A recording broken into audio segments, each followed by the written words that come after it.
In this video, we will discuss the third and fourth phases of public relations research, communication and measurement, or implementation and evaluation. As a reminder, for this term project, you should have created a social media campaign. In support of this, you should have created a social media account, posted to the account at least 3 to 4 times per week, included multimodal messages like videos and hyperlinks, build online relationships by following and engaging with other accounts, and then trying to engage with your target audience by responding to comments, posting questions, liking comments, and making sure that they feel like you're engaging and interacting with their participation. So after your campaign concludes, after the implementation phase, you and your team members will begin to evaluate its effectiveness. As you think about this evaluation, you want to sort of get at, did the recipients of your campaign message understand it? Did they understand what you were trying to do? Were they engaging in the comment? Were they receptive to the message that you were sending out? And so as you are evaluating the effectiveness, in your report, you'll need to answer the following questions. Firstly, was your campaign adequately planned? Were there any shortcomings, or how could it have been more effective? The idea about a public relations campaign, especially if you've never done one before, is that the lesson is in the learning is in the evaluation phase. Every PR professional who's run a campaign does this phase for a reason, to learn how they could have done it better, or how they might do it better in the future. We're always learning from our actions and what we do in the world, and no scenario is going to be the same. World events could happen, a pandemic could strike, and that changes how we now implement things that might even seem routine or mundane for us. So this first part is critical in sort of the learning that happens in running a campaign. Secondly, did you achieve your measurable objectives? And the rest of this video will get at how do you answer that question. And third, were there any unforeseen circumstances that affected the success of your campaign? So when COVID-19 hit, that was a huge circumstance that sort of came out of left field that nobody was anticipating, and it completely affected the success of student campaigns. Was there anything that happened this semester that threw your campaign off track?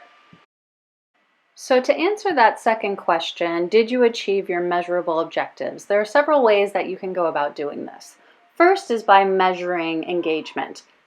How many likes did a post receive, comments, shares, clicks, or account mentions?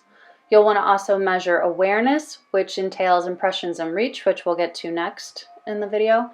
And then measuring sort of account followers and likes in total for the entire account. So engagement's looking at sort of post engagement, but this last piece is looking at your total account engagement. How many people are liking your account, following your account, mentioning your account, things like that. Another common measurement used in public relations through the use of social media analytics will be reach versus impressions. Reach is the total number of people who may have seen your content, whereas impressions are the total number of times your content was displayed to people. So for example, if you have 100 followers on Twitter and you published one tweet, if every one of your followers sees that tweet, you have a reach of 100 users along with 100 impressions, because 100 people may have seen your content. As well as at a bare minimum, then your content would have been displayed to at least 100 people one time, so 100 impressions.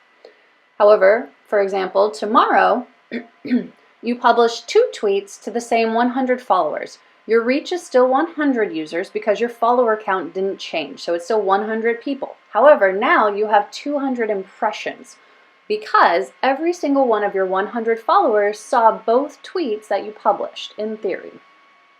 So that doubles your impression count.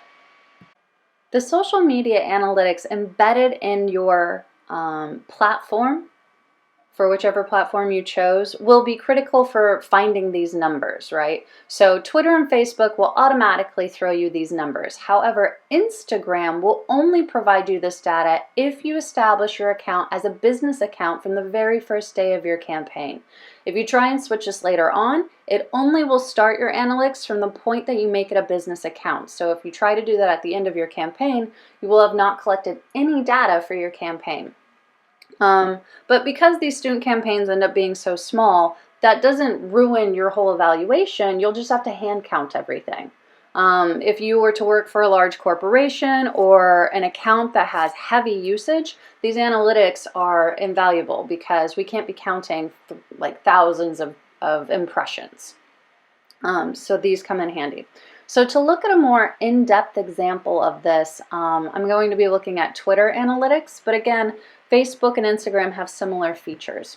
So when you go over and you look at the analytics page for your account, they note, so if you look at the right-hand side of the screen, they'll note for you how many impressions you earned per day,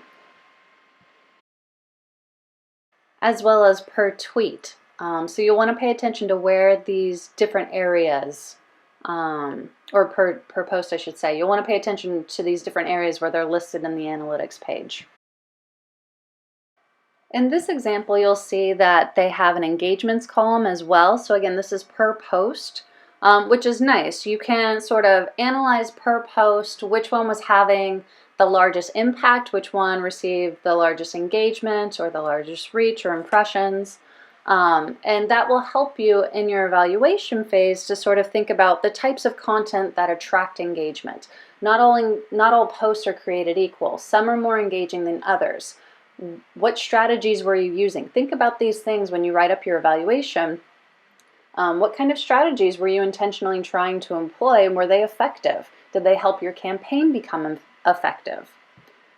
And then lastly, you'll notice an engagement rate column. And so if this were like a paid campaign or you had money, you could increase this by promoting it and throwing some money at it, but this is all free for us. So this will probably be a relatively small number, but that's not a bad thing. Again, we're just learning sort of how do we use these analytic features, how do we run a campaign, how do we evaluate a campaign, and how do we measure a success of a campaign.